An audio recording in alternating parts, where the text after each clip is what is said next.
नमस्कार, सुदर्शन न्यूज में आपका स्वागत है। मैं हूं मुकेश कुमार और आप देख रहे हैं जवाब तो चाहिए। जवाब तो चाहिए की शुरुआत करने से पहले अज़ाब को धन्यवाद करने का दिल कर रहा है। आज पूरे 5 दिनों के बाद आपके सामने हूं और यह आपका आशीर्वाद, आपकी शुभकामनाएं और प्यार की ही ताकत है जो हर बाधाओं को पार करते हुए आज एक बार फिर मैं आपके सामने उपस्थित हो सका हूं। आपका बहुत बहुत धन्यवाद। आज जवाब तो चाहिए में बात होगी नूह की, मेवात की और ब्रजमंडल की अधूरी यात्रा को पूरा करने के संकल्प की। विश्व हिंदू परिषद ने ब्रजमंडल यात्रा को, जो 31 जुलाई को हिंसा के कारण बाधित हो गई थी, उसे पूरा करने की फिर से घोषणा की है। इस यात्रा पर नूह और मेवात में सुनियोजित तरीके से हमले हुए थे, पत्थरबाजी हुई थी, गोलियां चली थी, श्रद्धालु तो मारे ही गए थे, 2 पुलिस वालों की जान भी चली गई थी। हमले के बाद पुलिस की कार्रवाई में करीब 160 एफआईआर दर्ज हुए, करीब 400 आरोपियों को तो हिरासत में लिया ही गया, साथ ही एहतियातन 118 हिंदू श्रद्धालुओं को भी गिरफ्तार किया गया। यात्रा 28 अगस्त को सावन की आखिरी सोमवारी को पूरी की जाएगी, जिसका निर्णय 13 अगस्त को पलवल में हुए सर्वजातीय हिंदू महापंचायत में लिया गया। यात्रा पूरी करने के लिए प्रशासन ने सशर्त अनुमति देने का मन बना लिया है, लेकिन विश्व हिंदू परिषद ने अभी तक अनुमति के लिए आवेदन नहीं किया है। नूह मेवात के स्थानीय मुसलमान इस अनुमति को देने का विरोध भी करना शुरू कर दिया है। प्रशासन ने संवेदनशील रास्तों से यात्रा को निकाले जाने की अनुमति नहीं देने की योजना बनाई है। प्रशासन ने ऐसे 10 रूट्स की पहचान की है जो उनके मुताबिक संवेदनशील है। प्रशासन ने उन विवादित व्यक्तियों को भी यात्रा में शामिल होने की अनुमति प्रदान नहीं की है या नहीं करने का मन बनाया है, जो इस यात्रा का पहले हिस्सा थे और किसी न किसी वजह से विवाद में थे। यात्रा में हथियार मतलब लाठी, डंडे, तलवार और त्रिशूल पर भी प्रतिबंध लगाया जाएगा और जब यह सब प्रतिबंधित है तो आपको पता है कि लाइसेंसी आग्नेयास्त्र को भी नहीं मिलेगी इजाजत इस यात्रा में साथ ले जाने की। इस बीच विश्व हिंदू परिषद ने नूह हमले की जांच एनआईए से कराने और दोषियों के साथ साथ घटना के पीछे के षड्यंत्रकारियों की पहचान करने की भी मांग की है। दंगा में नूह के विधायक ममन खान की भूमिका की जांच पुलिस अभी तक कर नहीं पाई है और जो संगठन हिंदूवादी संगठन है वो कह रहे हैं, आरोप लगा रहे हैं कि ममन खान की भूमिका की भी जांच होनी चाहिए। विश्व हिंदू परिषद ने मरने वालों के लिए 1 करोड़ और घायल के लिए 50 लाख रुपए के मुआवजे की भी मांग की है। आज अपने प्रोग्राम में हम चर्चा करेंगे कि क्या ब्रजमंडल की अधूरी यात्रा को पूरा करने का संकल्प पूरा हो पाएगा। क्या ब्रजमंडल यात्रा को पूरा करने के लिए हर साल प्रशासन की सुरक्षा और ममन खान की मेहरबानी पर निर्भर होना पड़ेगा। हिंदुस्तान के मुस्लिम बहुल क्षेत्र ही आखिर क्यों संवेदनशील घोषित होते हैं, करेंगे चर्चा। और चर्चा के लिए हमारे साथ कुछ मेहमान होंगे, उनसे आपका परिचय करवाएंगे और परिचय के बाद चर्चा की शुरुआत करेंगे। लेकिन पहले एक छोटी सी रिपोर्ट देखते हैं। रिपोर्ट के बाद मेहमानों से परिचय और चर्चा की शुरुआत।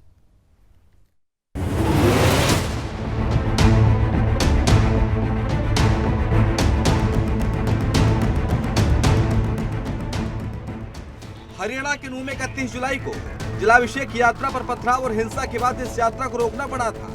उस अधूरी यात्रा को फिर से निकाला जाएगा। हरियाणा सरकार द्वारा 28 अगस्त को होने वाली ब्रजमंडल यात्रा को मंजूरी दे दी गई है, जिसकी जानकारी मेवात के डिप्टी कमिश्नर धीरेन्द्र खड़गटा ने दी है। 28 अगस्त को होने वाली ब्रजमंडल यात्रा में सरकार और प्रशासन के सामने व्यवस्था बनाए रखने को लेकर बड़ी चुनौती होगी। यात्रा के लिए विश्व हिंदू परिषद पदाधिकारियों ने बैठक कर रूपरेखा तैयार की है। अब सरकार से भी यात्रा को मंजूरी मिल गई है। खास बात यह है कि मेवात के दंगाइयों पर अभी तक पूरी कार्रवाई नहीं हो पाई है। अभी भी दर्जनों दंगाई पुलिस की गिरफ्त से बाहर है। बता दें कि 28 अगस्त को अंतिम सोमवार है। ऐसे में पूरी उम्मीद है कि इस यात्रा में ब्रजमंडल के बजरंग दल और वेब के कार्यकर्ता पदाधिकारियों समेत बड़ी संख्या में श्रद्धालु भाग लेंगे। आपको याद दिला दें कि इससे पहले 31 जुलाई को विश्व हिंदू परिषद के द्वारा निकाली गई ब्रजमंडल यात्रा पर जिहादी मानसिकता के लोगों और उपद्रवियों ने जमकर पथराव और हिंसा की थी। कई जगहों पर गोलीबारी भी हुई थी। नूह में हुई हिंसा की आग पड़ोसी जिलों में भी देखने को मिली थी। हिंसा के बाद से प्रशासन की उपद्रवियों के खिलाफ कार्रवाई जारी है। करीब 400 लोगों की गिरफ्तारी हो चुकी है। साथ ही हिंसा के मामले में 150 से ज्यादा एफआईआर भी दर्ज की गई। Bureau report, Sudarshan news.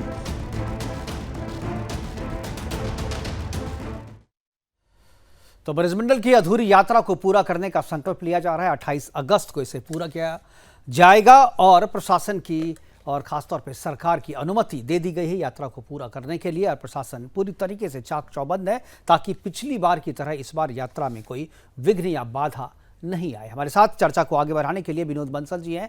विश्व हिंदू परिषद के राष्ट्रीय प्रवक्ता हाजी नाजिम खान है मुस्लिम स्कॉलर के तौर पर। इसके अलावा कांग्रेस के प्रवक्ता हमारे साथ राहुल गर्ग भी हैं। तीनों मेहमानों का स्वागत है और चर्चा की शुरुआत मैं विनोद बंसल जी के साथ करना चाहूँगा। विनोद बंसल जी, सबसे पहले तो 28 तारीख को जो फिर से यात्रा को किया जा रहा है, मैं एक चीज़ जानना चाहूँगा। जब पहले आपसे बातचीत हो रही थी तो आपने कहा था कि भारत में इस तरीके की अनेकों यात्रा है जिसको विश्व हिंदू परिषद जो है उसने शुरू करने का चलन किया है।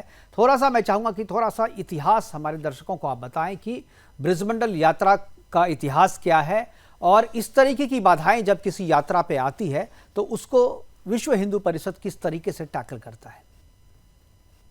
मुकेश जी, सबसे पहले तो आपके पैनलिस्ट को और सभी सुधी दर्शकों को अपने भारत के स्वाधीनता दिवस और उससे पहले भारत विभाजन की विभीषिका दिवस की हार्दिक शुभकामनाएं और ये इस उम्मीद के साथ में कि दोबारा से कोई ऐसी विभीषिका दोबारा उत्पन्न न हो और उसके लिए देशवासियों को सजग रहना पड़ेगा। और जो स्वाधीनता हमें 15 अगस्त 1947 को मिली थी वो एक राजनीतिक स्वाधीनता तो थी, लेकिन अब देश सांस्कृतिक स्वाधीनता की तरफ बढ़ रहा है। अब जो है अगले, मुझे लगता है कि 26 जनवरी से पूर्व एक सांस्कृतिक स्वाधीनता का सूर्योदय होगा और वो देश जो है वो एक अभूतपूर्व होगा। धीरे धीरे करके हम उसकी तरफ बढ़ रहे हैं। ये जो नूह की या मेवात की जो हमारी जो ब्रजमंडल जो अपने जलाभिषेक यात्रा है जी, उस यात्रा की जो पृष्ठभूमि की जब आपने बात करी तो ऐसा है कि देश में ऐसे अनेक स्थान हैं जहाँ पर कि हिंदू कभी अपने बहुमत में था, वो आज अल्पमत में नहीं बल्कि नगण्य शून्य अवस्था में चला गया। वो ऐसे सब हिंदुओं को संबल प्रदान करने के लिए, वहाँ के तीर्थ स्थलों की रक्षा करने के लिए, वहाँ के प्रसिद्ध जो पौराणिक मान्यताएं हैं, उनकी संस्कृति है, उनकी रक्षा करने के लिए विश्व हिंदू परिषद बजरंग दल ने एक अभियान छेड़ा हुआ। उस अभियान के तहत हमने देखिए कि जब 1996 में बाबा अमरनाथ की यात्रा पर प्रतिबंध लगाने की कोशिश तो इस्लामिक जिहादी आतंकवादियों ने की थी और ये एक चेतावनी दी थी कि अगर कोई घाटी के अंदर आएगा तो जिंदा नहीं वापस जा पाएगा। उस समय सारे शासन प्रशासनों ने सबने सरेंडर कर दिया था, सिर्फ बजरंग दल ने हुंकार भरी थी और एक संदेश दिया था, किसी की माई की दूध, किसी माई के लाल ने अपनी माँ का दूध पिया हो तो बजरंग दल के ऊपर प्रहार करके दिखा दे। हम जिएंगे मरेंगे लेकिन बाबा अमरनाथ की यात्रा को समाप्त नहीं होने देंगे। उस समय 50,000 कार्यकर्ता कश्मीर घाटी की तरफ कूच किए थे और साथ में 1 लाख की संख्या अन्य श्रद्धालुओं की थी। बिल्कुल आप देख रहे हैं कि उसके बाद में, जबकि उससे पहले मुश्किल से कुछ हजार लोग ही यात्री वहां से उस बाबा अमरनाथ की यात्रा में जाते थे, अब वो यात्रा करोड़ों की यात्रा हो गई है। हमें इस बात का फक्र है, हमें इस बात का गर्व है कि हमारी उस बजरंग दल की उस यात्रा के कारण जो है आज देश का जो केरल में रहने वाला हिंदू भी है वो उस कश्मीर घाटी से जुड़ गया है। संपूर्ण भारत को एकात्म करने वाली ये यात्रा है। बिल्कुल ऐसे ही हमने पुंछ और राजौरी के अंदर, जहां हिंदू कभी 37% था मुकेश जी, उस 37% हिंदू को जब 7% होते हुए देखा तो बजरंग दल को चिंता हुई आखिरकार ये हिंदू तो वहां से पलायन को फिर मजबूर हो रहा है और वहां से एक तरफ से पाकिस्तान से स्पेलिंग हो रही है, दूसरी तरफ से आतंकवादी प्रहार कर रहे हैं, तीसरी तरफ जो सरकारी जो मशीनरी है वो उनको प्रताड़ित करने की कोशिश कर रही है। तो ऐसी स्थिति में वहां पर भी एक बड़ा बाबा बूढ़ा अमरनाथ की यात्रा का एक भव्य मंदिर है। उस मंदिर के पीछे पुलस्त नदी बहती है और उसके पीछे एक बड़ी पहाड़ी है, पहाड़ी के पीछे पाकिस्तान है। आप देखिए पाकिस्तान लगातार उस मंदिर के ऊपर हमलावर रहता है और इधर से इस्लामिक जिहादी आतंकवादी। बजरंग दल ने संकल्प किया कि कोई जाए ना जाए, बजरंग दल उस यात्रा को प्रारंभ करेगा, वापस पुनः प्रारंभ करेगा। तो 2008 में वो प्रारंभ हुई यात्रा का मुझे पहले जत्थे में जाने का सौभाग्य प्राप्त हुआ जी। और मुझे याद है कि वहां पर जैसे ही हम लोग जम्मू के अंदर जब वो उसमें बेस कैंप में रुके थे तो उस समय सरकार ने सीधा सरकार, पुलिस प्रशासन, इवन आर्मी ने भी कह दिया था कि we are not able to provide the security, आप वापस चले जाइए। तो उनको लग रहा था कि अब कोई जा नहीं सकता। रात सुबह 4 बजे जब हमारी 20 बसें और पुलिस के उस बैरिकेड को पार करके आगे निकल गई तब वहां से इंटेलिजेंस को खबर आई कि बजरंग दल के कार्यकर्ता तो आगे बढ़ गए, अब क्या करें। तब जाके सिक्योरिटी फोर्सेस को वहां पर एस्कोर्ट लगाना पड़ा आगे जाकर के। लेकिन हमने यात्रा को नहीं छोड़ा। बिल्कुल, बाधाएं ठीक है। अनेक तब से लगातार चल रही है। ऐसे ही जो है ना, कर्नाटक के अंदर एक चिकमंगलुरु में अब दत्तात्रेय भगवान की यात्रा है, वहां भी इस्लामिक जिहादियों ने उस मंदिर पर कब्जा कर लिया था। बजरंग दल ने पिछले 12 वर्ष से लगातार वो यात्रा अनवरत रूप से जारी है। उसी कड़ी में मेवात की स्थिति थी। आप देखिए, पिछले 2 दशकों से विश्व हिंदू परिषद प्रयासरत है कि मेवात की स्थिति शायद अपने आप ही सुधर जाए, शायद कोई शासन प्रशासन में या सरकार का कोई व्यक्ति जाग जाए। लेकिन मुकेश जी, आपको याद है कि पिछले 1 दशक से तो सुदर्शन न्यूज भी लगातार मेवात की कहानियां जनता को सुना रहा है, मेवात की सच्चाई बराबर बता रहा है। शासन प्रशासन ने भी कई बार, माननीय मुख्यमंत्री जी ने भी नूह में जाकर प्रेस कॉन्फ्रेंस करके भी बहुत सारे कब्जा दिखाए, बहुत सारे वादे किए। हालांकि उसमें से कुछ पूरा करने की कोशिश भी की, लेकिन वो जो काम होना चाहिए वो नहीं हो पाया अभी तक। इसी के कारण इस तरह की समस्या पैदा हुई और अंततोगत्वा निहत्थे और जो श्रद्धालु थे, हजारों की संख्या में श्रद्धालुओं पर भी कोई हमला कर सकता है, वो भी भारत के अंदर। आप सोचिए, जब कोई 10-20 जाएंगे तो उनके साथ क्या स्थिति हो सकती है, अकल्पनीय है। लेकिन जहां कम से कम 10,000 लोग, मैं इसीलिए ये सवाल पूछ रहा हूँ कि आपने दोबारा फिर से शुरू करने की बात तो किया, संकल्प तो ले लिया है, लेकिन सिक्योरिटी जिस तरीके से प्रशासन कह रहा है कि आप जो है नंबर भी कम होंगे आपके, आप हथियार भी नहीं ले जा सकते हैं और जो पिछली बार जो लोग गए थे वो भी नहीं जाएंगे यहाँ पे, तो ऐसे में क्या जो सुरक्षा, चूंकि पहली बार प्रशासन ने सुरक्षा देने में नाकाम हुए थे प्रशासन के लोग, तो क्या इस बार सुरक्षा मिल पाएगी? क्या इस बार जो श्रद्धालु हैं वो सुरक्षित लौट पाएंगे? क्या ये गारंटी आपको प्रशासन से, पुलिस जो है स्थानीय पुलिस की, ये मिला है आप लोगों को? और क्या आप आश्वस्त हैं? मुकेश जी, हिंदू समाज कभी पुलिस प्रशासन शासन की सुरक्षा के भरोसे नहीं चलता। हम बाबा भोले के भक्त हैं, बम भोले का नारा लगाते हैं और भगवान के ऊपर भरोसा करते हैं और भगवान हमारी रक्षा भी करते हैं। जी हाजी जी, आऊंगा मैं हाजी नाजिम आपके पास जी। और मैं कहना चाहता हूं, देखिए कि मुझे लगता है कि अब जो वो जिहादी तत्व हैं, जो हिंसक प्रवृत्ति के लोग हैं, जो आतंकवादी मनोवृत्ति के लोग हैं, उनको भी इस बात को अब समझ में आ गई होगी कि आखिरकार हम जो है कर क्या रहे थे, करना क्या चाहिए था। आखिरकार उस यात्रा के माध्यम से हम आपका ही तो रोजगार बढ़ा रहे थे भाई। हम उस यात्रा के माध्यम से आपकी तो आर्थिक उन्नति कर रहे थे। बिल्कुल। और आप देखिए कि वहां के तीर्थ स्थल अगर मजबूत होंगे तो निश्चित रूप से देश के शेष भागों से वो जो इसका फायदा वहां के स्थानीय नागरिकों को होगा अगर वो बिल्कुल। लेकिन क्या है कि उस वहां के स्थानीय लोगों को कुछ इस्लामिक जिहादी तंजीमों ने, ये जो तबलीगी जमात और ये जिहादी जो ग्रुप हैं या जो भड़काऊ भाईजान है, ऐसे सब लोगों ने उनको नेस्तनाबूद कर दिया। आप देखिए क्या हुआ अल्टीमेटली। वो ठीक है, 5 लोगों को हमारे 12, लेकिन अंततोगत्वा उनका नुकसान कितना हुआ ये भी सोचना पड़ेगा उनको। अब ये नुकसान की तरफ ये आगे और कोई नुकसान ना हो इसके लिए न जाएं। बात ये है कि हम देखिए, हम जो है ना पांडव कालीन वो 5 महान मंदिरों के तीर्थ स्थलों की यात्रा के लिए जा रहे हैं। हम तो आपके भी शुभकामनाओं को लेकर जा रहे हैं। हम तो वसुधैव कुटुंबकम की बात करते हैं मुकेश जी, हम अपने लिए नहीं। बिल्कुल। और ऐसे दर्जनों तीर्थ स्थल हैं जहां पर हिंदू तीर्थ यात्री के रूप में जाते हैं और वहां का पूरा बाजार, पूरा मैनेजमेंट जो है वो मुसलमानों के हाथ में है और सारा जो व्यापारिक फायदा है वो मुसलमानों को होता है। तो बिल्कुल मेवात को इस तरीके से डेवलप किया जा सकता है, लेकिन शायद इसके पीछे कुछ राजनीतिक तत्व हैं, राजनीतिक के लोग हैं जिसकी वजह से ममन खान जैसे लोग हैं ना जी। बिल्कुल ममन खान हो या कांग्रेस हो। राहुल गर्ग जी हमारे पास हैं, इनका जवाब मैं राहुल गर्ग से लूंगा, लेकिन पहले हाजी नाजिम कुछ बोलना चाह रहे थे तो मैं चाहूंगा हाजी अपनी बात पूरी करें, उसके बाद मैं राहुल जी के पास जाऊंगा। हाजी नाजिम। सबसे पहले तो आपको मैं इतने दिन बाद देख रहा हूँ, बड़ा दिल खुश हो गया। पहले तो आपको मुबारकबाद देता हूँ कि आपके जो बताया गया था कि अपहरण हुआ था और उसमें आप सकुशल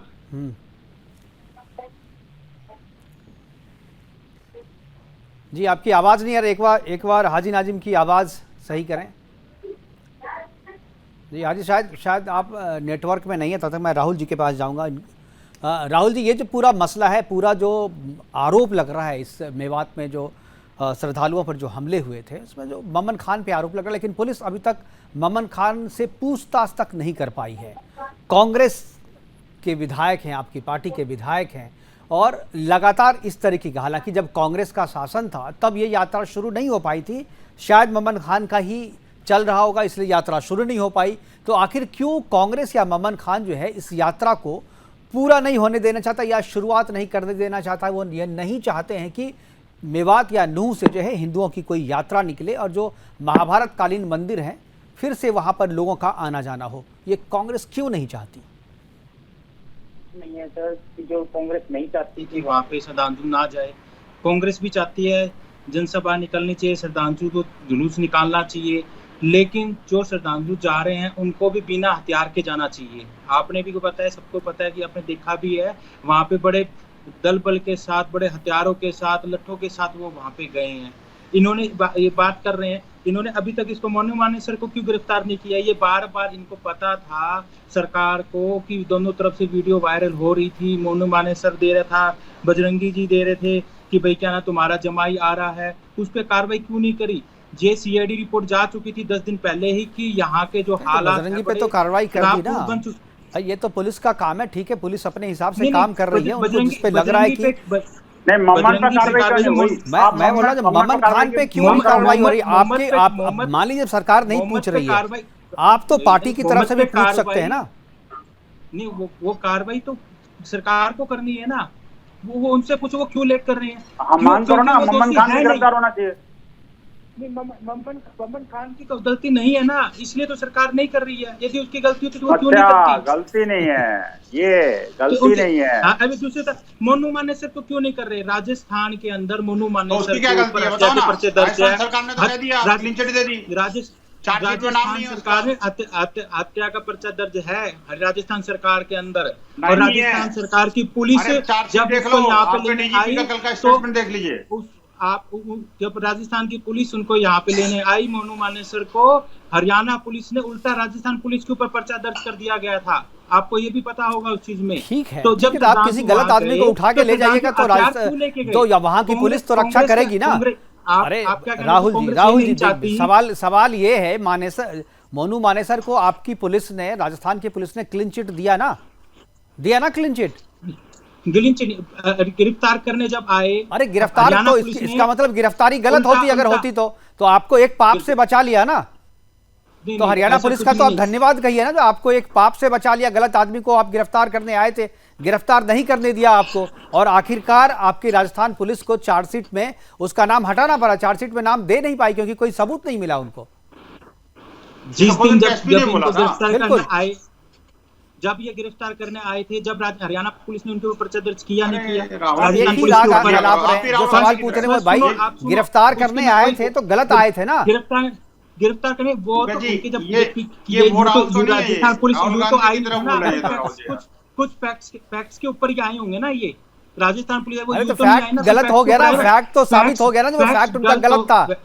वो पॉलिटिकल दबाव में आए थे, वो पॉलिटिकली गिरफ्तार करने के लिए आए थे और पॉलिटिकली उनको गिरफ्तार नहीं करने दिया गया और अब उनको क्लीन चिट देना पड़ा। ये भी पॉलिटिकल दबाव है। आप ये कहना चाह रहे हो? इसका मतलब तो मोनू मानेसर को भी गिरफ्तार नहीं किया जा रहा है या उसको नहीं कुछ कार्रवाई करी जा रही, तो ये भी पॉलिटिकल दबाव है इसका मतलब। भाई वो आपकी सरकार है, ये तो आप बताएंगे ना। ये हम भाई राजस्थान में आपकी सरकार है, आप उस सरकार के प्रवक्ता है यहाँ पर, उस पार्टी के जिसकी सरकार है, तो ये आप बताइए ना, हमसे क्यों पूछ रहे हैं आप? नहीं, मैं वही आपको ये था, मैं हरियाणा की बात कर रहा हूँ। मैं हरियाणा में पर्चे दर्ज नहीं है मोनू मानेसर पे, हरियाणा में भी तो पर्चे दर्ज है, उस पर क्यों कार्रवाई नहीं करी जा रही है? हरियाणा में कौन सा दर्ज है भाई? हरियाणा में कोई दर्ज नहीं है। हरियाणा के अंदर आप गूगल पे सर्च करो, आपको अरे आप गूगल पे छोड़िए, गूगल से जो आप चलाने लगते हैं ना, वो गूगल छोड़ दीजिए, आप गूगल ज्ञान को छोड़ दीजिए, जाके पूछ लीजिए, खुद ही आरटीआई लगाइए और उससे पता कर लीजिए किस पे कितना मामला है। आरटीआई का जवाब में तो इनकी घूमती है। आप आरटीआई आप लगाओ सर, इनको पता लगेगा। ये राहुल गर्ग है, राहुल गांधी है, मेरे समझ नहीं आ रहा। ये राहुल गर्ग हैं और मुझे लग रहा है कि अगर हाजी आपको अगर आवाज मिल रही है तो आप अपनी बात शुरू कर सकते हैं। हाजी नाजिम, क्या आवाज मिल रही है आपको? हाँ जी मुकेश जी, मुझे बात पूरी कीजिए। बात पूरी कीजिए। हाँ मुकेश जी, देखिए सबसे पहले मैं अल्लाह का शुक्र अदा करता हूँ कि मुकेश जी को साक्षात देख रहा हूँ। चलो 5 दिन के अंदर मुकेश जी को देख रहा हूँ। अरे अल्लाह आपकी सेहत और उम्र में बरकत करे। आप उसी दिन रात में देख सकते थे, मैं उसी दिन रात में लौट आया था, उसी दिन रात में 12 बजे मैं घर लौट आया था। नहीं, मैंने तो सर आपको 5 दिन बाद देख रहा हूँ। अब देखिए, अब डिबेट की मैं शुरुआत करता हूँ जी। और देखिए जिस तरीके से विनोद बंसल जी बार बार हमारे भारत के पुलिस प्रशासन आर्मी के बारे में इस तरीके से कह रहे हैं और एक दल को इतना प्रमोट कर रहे हैं कि उन्हें उस दल पर तो विश्वास है, लेकिन हमारे पुलिस प्रशासन आर्मी पे भरोसा नहीं है। ये विनोद बंसल जी का कहना साहब, है। अब भरोसा ये तो बताइए हमें है, विनोद तभी जी, तो हम कह रहे हैं। नहीं विनोद जी आपने कहा, विनोद जी आपने खुद कहा इस बात के बारे में, ऑन द रिकॉर्ड है, मुकेश जी भी सुन रहे। और सर मैं आपको बता दूं कि हरियाणा के अंदर जिस तरीके का माहौल बन रहा था, इसमें कहीं ना कहीं प्रशासन से चूक हुई है। और वहां पर ईरान भी आया था, उन्होंने कहा था कि इस यात्रा के अंदर हथियार ले जाना कहाँ का उचित है। उन्होंने कौन ले गया था हथियार हथियार भाई? कौन ले गया था हथियार? किसी ने हथियार नहीं। नहीं।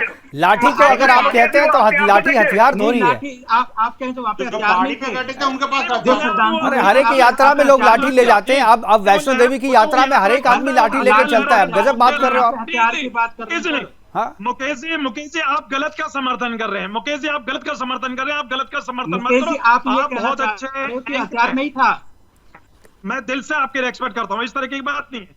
और जिस तरीके से विनोद बंसल जी बार बार एक बात कह रहे हैं कि एक दल को बहुत ज्यादा प्रमोट कर रहे हैं, आप चिंता मत कीजिए। कौन सा दल? एक आने दल वाले कौन सा? वक्त में वो दल है ना, दल कौन सा? उस पे भारत कांग्रेस? सरकार बैन लगा देगी। आप कौन से चिंता दल मत को कीजिए, इस प्रमोट कर? तरीके की कांग्रेस बात को? मत कीजिए। विनोद बंसल जी किस दल को प्रमोट कर रहे हैं हाजी साहब?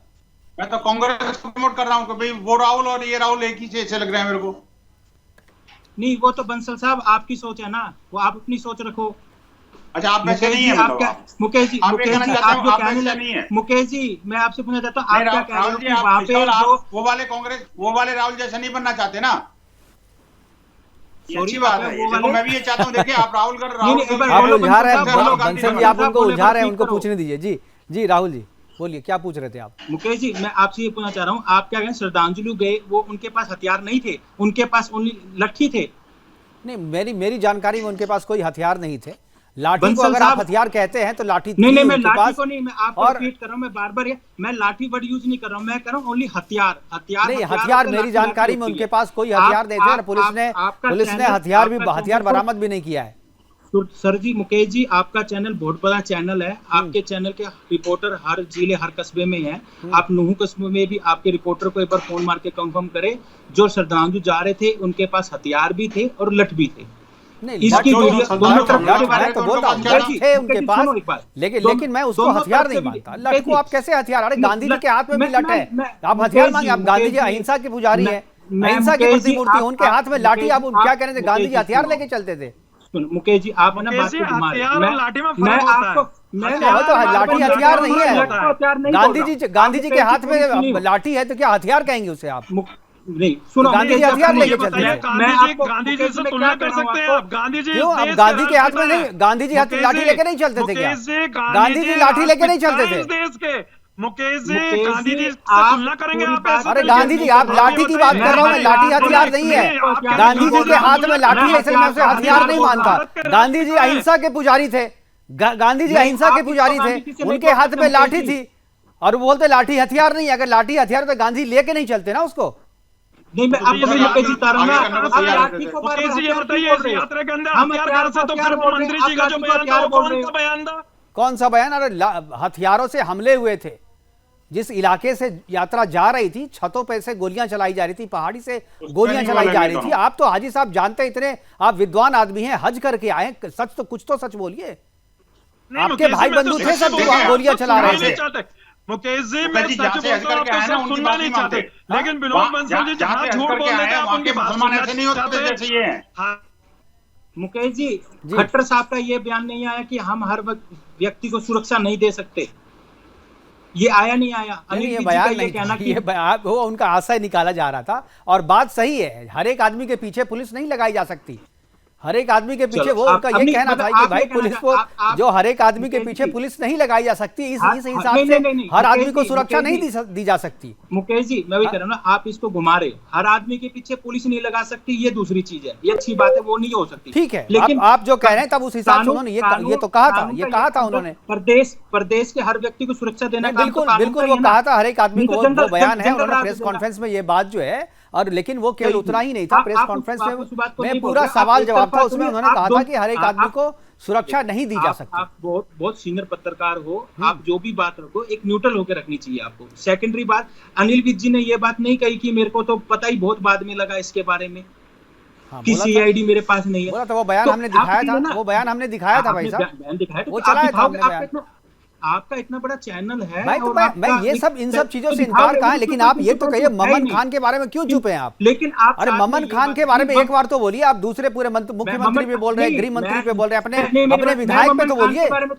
मुकेश जी, ममन खान के बारे में तो मैंने बोला है, स्टार्टिंग में बोला है। क्या बोला यदि आपने? उसमें ममन खान में कोई होना चाहिए उनकी कमी पाती तो कार्रवाई सरकार को करनी है, कांग्रेस पार्टी को कार्रवाई नहीं करनी है। वो क्यों कांग्रेस पार्टी क्यों नहीं करती? मान लीजिए सरकार नहीं कर रही है, सरकार नहीं कर रही है और पार्टी मानती है दोषी है, तो भाई एक बार कारण तो पूछिए। एक नोटिस तो पार्टी भी दे सकती है ना, केवल सरकार की जिम्मेदारी तो रही है। आपकी पार्टी का नेता है, आपकी पार्टी का विधायक है, सरकार आपकी पार्टी भी पूछ सकती है, कोई रोकेगा क्या आपको? मैं वही कह रहा हूँ ना, वो तो देखो इंटरनल मामला, वो तो पार्टी ने पूछा होगा कि ऐसा क्या लगता है कि आपको बात नहीं हुई होगी पार्टी की आपस में? नहीं, वो क्योंकि आपका वोट बैंक है ना, आपका वोट बैंक है। नाराज हो जाए वोट बैंक आपका, नाराज ना हो जाए तो भाई पार्टी तो पूछेगी नहीं। ये बात अलग है, वोट बैंक अलग होता है, भाईचारा अलग होता है, सामाजिक चीज अलग होती है। आप उसको सामाजिक चीज को, भाईचारा को वोट बैंक से नहीं जोड़ सकते हो। आपको क्या लगता है कि इन्होंने बात इनकी हुई होगी? हुड्डा साहब तो क्या बात हुई, जरा सा पब्लिक को बताइए ना। तो गुपचुप क्या बात हो रही है? अगर ये श्रद्धालुओं पे हमला हुआ है और अगर आपके नेता से ने बात की है ममन खान से, तो क्या बात की है तो बताइए। ममन खान ने क्या कहा, अगर पूछा गया उनसे तो क्या बोला उन्होंने? उनका तो कोई कसूर है ही नहीं। वो क्या, उनका क्या कसूर है? यदि वो कहीं पे है, कहीं पे कोई सबूत है तो वो सरकार लेके आएगी ना। प्रशासन, पुलिस प्रशासन का काम है। ठीक है, सबूत तो ढूंढा जा रहा है और सरकार क्यों नहीं ढूंढ पा रही है ये तो सब मैं भी, जब सरकार ढूंढ क्यों नहीं पा रही है सबको पता ममन खान की भूमिका है इसमें, लेकिन सरकार उस भूमिका की जांच नहीं कर पा रही है, कोई सबूत नहीं ढूंढ पा रही है। ऐसा नहीं है, ढूंढ नहीं पा रही। ढूंढना होता, यदि इनको ऐसा कोई सबूत होता, ये अस्पताल से भी ढूंढ लाते। सबूत है नहीं। ये कोई भी बात हो, कोई भी छोटी सी बात हो जाए, किसी पे ईडी की और सीबीआई की रेड नहीं करवाते, कहाँ नहीं होती तो भी कहते। चलो ठीक है, मैं आपकी इस बात पे कुछ नहीं कहूंगा, क्योंकि मुझे भी लगता है कि सबूत सरकार को ढूंढ लेने चाहिए थे, लेकिन सरकार ने अब तक जो है सबूत नहीं ढूंढा या नहीं ढूंढ पाई है या नहीं ढूंढना चाहती है। तीनों चीजें हैं। एक चीज मैं और एक तो वो ढूंढना नहीं चाहते तो वो उनका कसूर है। हम कहते हैं ठीक है, उन्हीं का कसूर है, मैं उन्हीं को बोल रहा हूँ। तो हम भी एक्शन लेंगे और प्रशासन को भी एक्शन लेना चाहिए, दोनों को एक्शन लेना चाहिए। बिल्कुल एक चीज मैं, एक सवाल मैं तीनों अपने पैनलिस्ट से पूछना चाहूंगा और शुरुआत हाजी जी से करना चाहूंगा। हाजी साहब, प्रशासन ने कहा है कि संवेदनशील इलाकों की पहचान कर ली गई है, 10 ऐसे रूट्स हैं जिनकी पहचान की गई कि इन इलाकों से यात्रा को नहीं निकाला जाएगा, क्योंकि प्रशासन की नज़र में वो संवेदनशील है। और इसलिए संवेदनशील है क्योंकि वो मुस्लिम बहुल इलाके हैं। तो मुस्लिम बहुल इलाके से हिंदू श्रद्धालुओं की यात्रा क्यों ना गुजरे, जरा ये मुझे बताइए कि क्यों मुस्लिम बहुल इलाके संवेदनशील हो जाते हैं? हमारे इलाके से, हिंदुओं के इलाके से जब निकलते हैं, तजिया निकलता है तो बिल्कुल सब सुरक्षित निकलता है, कभी कोई कुछ नहीं, कभी पत्थरबाजी नहीं होती, कभी रोका नहीं जाता। तो फिर हिंदू, देखिए मुकेश जी आपके सवालों का जवाब मैं दे देता हूँ। अभी आपने कहा कि संवेदनशील इलाके बताए गए हैं पुलिस प्रशासन की तरफ से, क्योंकि पुलिस प्रशासन जानती है कि मुस्लिम इलाकों से जब ये यात्रा निकलेगी तो मुस्लिमों को बदनाम करने के लिए इस तरीके का माहौल बनाया जाएगा। वो जानते हैं प्रशासन कि हंगामा जो कुछ असामाजिक तत्व यात्रा के अंदर करेंगे, लेकिन उनका खामियाजा मुसलमानों को भुगतना पड़ेगा, उनके घरों पर बुलडोजर चलेगा। इसलिए प्रशासन पहले ही अलर्ट कर रहा है कि मुस्लिम संवेदनशील इलाका जो बार बार बताया जाता है, तो इसलिए कहा जा रहा है कि वह मुसलमानों के बीच में से यात्रा निकलेगी तो वह यात्रा में जो असामाजिक तत्व जो नफरत का माहौल लिए हुए आएंगे, तो वो एक ऐसा माहौल बना देंगे जहां हिंदू मुस्लिम भाईचारे को खतरा होगा। लेकिन कोई भी इलाका संवेदनशील नहीं होता अगर वहां पर, अगर आपकी सुरक्षा अगर इस तरीके की होगी, वहां पर मुसलमान भाइयों को सुरक्षा दी जाएगी, तो वहां पर जो ये असामाजिक तत्व कभी भी देश का माहौल खराब नहीं कर सकते। मुकेश जी एक इंपॉर्टेंट बात मैं आपके चैनल के माध्यम से बंसल जी से पूछना चाहता हूँ। जो ये बार बार इन्होंने एक दल का नाम लिया, मैं इनसे कहना चाहता हूँ, सर चाइना ने हमारी जमीन पर बार बार कब्जा करने के लिए आगे आ जाता है, जरा उस दल को वहां पर खड़ा कर दीजिए। और पाकिस्तान हमें बार बार है ना अपने सर्जिकल स्ट्राइक वाला एक वो कर देता, जब बॉर्डर पर उस दल को खड़ा कर दीजिए। तो जगह आप उस दल को इकट्ठा कर दीजिए, मान जाऊंगा सर आपको, जितना आप प्रमोट कर रहे हैं ना, बाकी में मान जाऊंगा हाजी साहब। कौन सा दल? बनोद बंसल जी ने बोल दिया, ये तो दल का नाम बंसल जी बताएंगे ना। नहीं, दल का नाम नहीं, सुनिए नहीं, आप ये ले कहना सकते हैं ना, चाहते हैं आप नाम नहीं लीजिए ना, सुनिए, कौन सा दल? नहीं सर, उस दल को मैं भी प्रमोट करूं, ऐसे जो नफरत का माहौल पैदा कर रहे हैं, मैं ऐसे दलों को कभी प्रमोट नहीं करता जो नफरत का माहौल पैदा कर रहे हैं। ये तो बंसल जी इसका जवाब दे पाएंगे सर, बंसल जी से लो ना आप जवाब इसका। बंसल जी बताइए, कौन किस दल को प्रमोट कर रहे हैं आप बैठ के? पता नहीं, मैंने तो अभी तक कुछ बोला नहीं किसको प्रमोट। मैं तो कांग्रेस को प्रमोट कर रहा हूँ कि एक राहुल ये है और एक राहुल वो है, देखो कितना अंतर है इसमें। तो लेकिन ये कि वो उनको वो भी बुरा लग रहा है। रिकॉर्ड है, इसमें ऑन द रिकॉर्ड है जो आप बात तो कर रहे आप हैं, बोलिए, बंसल जी भी अरे ऑन द आप रिकॉर्ड पे एक है। बार बोल दीजिए, दल का नाम बोल दीजिए, और कोई बहुत ज्यादा प्रमोट नहीं हो जाएगा, आप बोलिए कौन सा दल नहीं, है? ये तो बंसल जी बताएंगे, ये तो बंसल जी बताएंगे जो हमारे पुलिस प्रशासन और आर्मी को भी है ना फेल करने की बात कर रहे हैं, ये तो बंसल जी। चलिए, आप लोग नहीं बता रहे हैं, आपकी अपनी मजबूरी होगी। राहुल जी कुछ बोलना चाह रहे हैं। जी राहुल जी, लेकिन की आवाज दल थोड़ा को जी बोलिए राहुल जी। बंसल साहब, दल को प्रमोट करना चाहिए, बहुत अच्छी बात है, लेकिन दल को एक इतना प्रमोट ना नहीं करना चाहिए कि जो अपने देश की सेना को, पुलिस प्रशासन को फेल साबित करती है। मेरे आपसे इतनी रिक्वेस्ट है, खाली प्रमोट करो, हर दल को प्रमोट करो, जिस भी दल से आप सपोर्ट करते हो। मैं भी बहुत दल को सपोर्ट करता हूं, आप भी करते हो, मुकेश जी भी करते हैं, मेरे तीसरे साथी भी करते हैं, सबको प्रमोट करना चाहिए। लेकिन अपने दल को इतना बड़ा नहीं दिखाना चाहिए कि हमारा देश की सेना कमजोर है, जो देश के जवान शहीद हो रहे हैं, बॉर्डर पे खड़े हैं, बॉर्डर पे गोली खा रहे हैं, उसको तो हम डाउन कर रहे हैं और हम हमारे दल को ऊंचा कर रहे हैं। ये शोभनीय नहीं है बंसल साहब। बंसल जी, हमले होते हैं ना तो वो बजरंग दल ही खड़ा होता है। ये नहीं बात तो मैं मत भी भूलना, जब आतंकवादियों को चुनौती होती है ना तो उसके बाद कांग्रेस सामने नहीं आती, कोई राजनीतिक दल सामने नहीं आता। आतंकवादियों को चुनौती देने का काम एक बजरंग दल करता है। आपको पता है, अमरनाथ की जब यात्रा को प्रतिबंधित किया था, इसी कांग्रेस के जमाने में किया था। किसी ने बोला था क्या? एक शब्द नहीं निकला किसी राजनेता के मुंह में से। बजरंग दल ने चुनौती को स्वीकार किया, और ऐसे मेवात के अंदर भी बजरंग दल ने चुनौती को स्वीकार किया है, और 3 साल से लगातार हम यात्रा कर रहे हैं, चौथी बार फिर की है। लेकिन ये नहीं पता था कि ऐसे भीरू और कायर लोग होंगे जो छुप करके यात्रा पर पथराव करेंगे। हमें ये पता होता है ना कि ये ऐसा काम करने वाले लोग हैं, तो उनका जवाब भी जानते हैं हम। ये कांग्रेस का दुश्मन है भाई बिल्कुल, हमारे पास समय की कमी है। कांग्रेस का दुश्मन है सारा। समय की कमी है, प्रोग्राम को यहीं पर वाइंड अप करना पड़ेगा। प्रोग्राम में हमारे साथ चर्चा में हिस्सा लेने के लिए विनोद बंसल जी आपका, राहुल जी आपका और हाजी नाजिम जी आपका बहुत बहुत धन्यवाद। आप जुड़े और अपनी अपनी बातें हमारे साथ साझा की। लेकिन फिर से ब्रिजमंडल यात्रा को पूरा करने की जो मुहिम, जो संकल्प लिया गया है, वो संकल्प पूरा हो और सुरक्षित रूप से पूरा हो, ये ऐसी कामना है हमारी। लेकिन सबसे बड़ी चुनौती प्रशासन के सामने है कि पहली यात्रा में जिस तरीके से हमले हुए थे, जिस तरीके से हिंसा हुई थी, दूसरी यात्रा जो 28 अगस्त को शुरू होगी उसमें ऐसा कुछ ना हो। इसके लिए जो प्रशासन है उसको मुस्तैद होना होगा और इस चुनौती को स्वीकार करना होगा और यात्रा को सफल करना होगा। फिलहाल अभी के लिए इतना ही, दीजिए इजाजत, नमस्कार।